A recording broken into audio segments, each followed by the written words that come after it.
အိမ်တော်ဦးစီးတွေအိမ်တော်ရှင်မတွေဖုံးကန်ပုံမမြင်မာစေရပြုလို့ရမယ်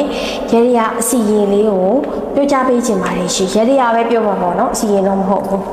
အိမ်တော်ဦးစီးတွေအိမ်ရှင်မတွေကအဲ့တအိမ်ကိုအိမ်ရှင်မဆိုတာအဲ့တအိမ်ကိုရှင်အောင်မမှာပေါ့အဲ့အိမ်ကလူတွေကျမ်းမာရေးချမ်းသာရေးအားလုံးအတွက်အဲ့အိမ်ကလူတွေအသက်ရှင်နေထိုင်ရေးအားလုံးဆက်ဆက်ရအတွက်ရှင်တန်လာအောင်ဖွံ့ဖြိုးလာအောင်မမယ်အိမ်ရှင်မတွေအတွက်ပေါ့နော်ဘာလို့ရမလဲဆိုတော့နေမထွက်ခင်မှာဖျားစီတန်ရှင်းလို့ပါတဲ့နေမထွက်ခင်ကိုယ့်ရဲ့အိမ်မင်္ဂလာရှိဖို့အတွက်ကိုယ့်ရဲ့အိမ်မှာရှိတဲ့အိမ်လူအိမ်သားတွေအားလုံးတရားစီပြီးွားပြီးဖို့အတွက်ကို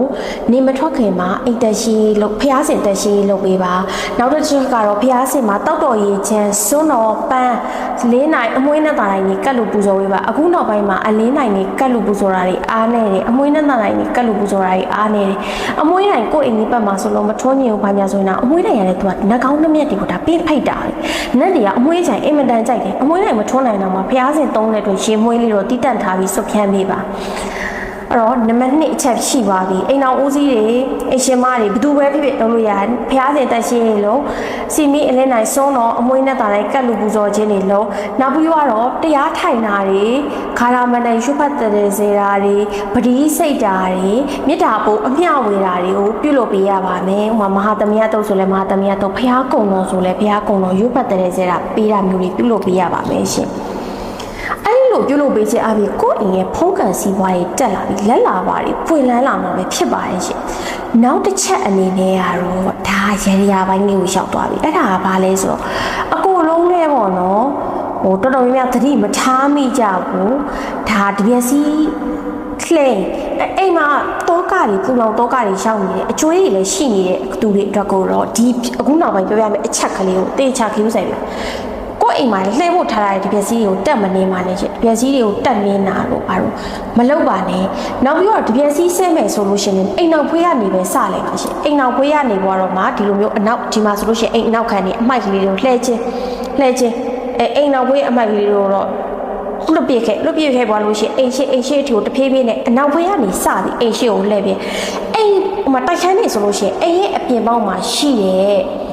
အမိုက်တွေအိမ်ရဲ့အပြင်ပေါက်မှာရှိရဲ့တဲတွေအမိုက်တွေတခြားဟာတွေကိုအိမ်ထဲအထီကိုလုံးဝပယ်ပြီးကျုံးလာပါနဲ့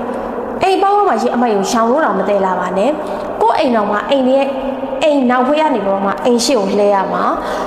နောက်ထပ်တစ်ခုသတိပြုရမှာလေအိမ်တရားမိုက်တွေအိမ်ထဲလုံးဝမတည်ပါအပြင်ကအမိုက်အပြင်မှာကျွတ်နေတဲ့ခါအိမ်ထဲအမိုက်အိမ်ထဲကိုတတ်တာအဲ့ဒီနောက်ဖွေးရနေတပည့်စီလှဲလာတဲ့ဥစ္စာတွေကိုတားစီကန်လာတယ်ဆိုလို့ရှိရင်နောက်ဖွေးအိမ်နောက်ဖွေးမှာပဲအမိုက်တွေကိုကျုံဒါပေမဲ့မီးဖို့ဆောင်ပြီးွားဆိုနောက်တော့အခန်းပေါ့နော်တိုက်ခန်းနေဆိုလို့ရှိရင်နောက်ကိုအိမ်ခန်းလောက်ကနေစပြီးအထဲထဲကနေစပြီးလဲလာတဲ့အမိုက်တွေဆိုတော့လဲအိမ်ရှိအောင်မှကျုံလိုက်ကျုံပြီးွားလို့ရှိရင်အမိုက်ပစ်ဖို့အတွက်အိမ်နဲ့တတ်ပစ်ပေါ့နော်အဲ့လိုလေးရှိပါတယ်ဒါမှမဟုတ်ကိုအိမ်ကအမိုက်ပုံးနဲ့ထည့်ပြီးတော့ပြစ်လိုက်လေရပါတယ်နောက်တစ်ခုကကျတော့တပြက်စီးလဲနေနေတရဏဂုံရုပ်ပြပါပုဒ္ဒန္တရဏကိစ္စမိဓမ္မန္တရဏကိစ္စမိတန်ခါန္တရဏကိစ္စမိကိုယ်စိတ်တွေကတရဏဂုံတီးပေးနေပေါ့နော်အဲ့ဒီလိုပြုလုပ်ပေးခြင်းအပြင်နံပါတ်1ကကျတော့ဗာလဲဆိုတော့ကိုကဖုံးကန်မြင်မယ်လက်လာပါတက်မယ်နံပါတ်2အချက်ကကျတော့ကိုအောက်လန်းတော့ဘယောဂါရုံနဲ့ဖြူလို့နိုင်မှုခဲရင်နဲ့85ရာခိုင်နှုန်းကောက်ဝယ်ပြီးသားဖြစ်ပါတယ်ရှင်ဒီရရလေးကိုလိုက်လုပ်ပေးခြင်းအပြင်အားလုံးပဲကျန်းမာချမ်းသာတွေမှုတွေရရှိပိုင်ဆိုင်နိုင်ပါစေလို့ဆရာမထက်ထထုံးကနေပုံမှာဆုတောင်းမြတ်တာကိုပို့တာပေးလိုက်ပါတယ်ရှင်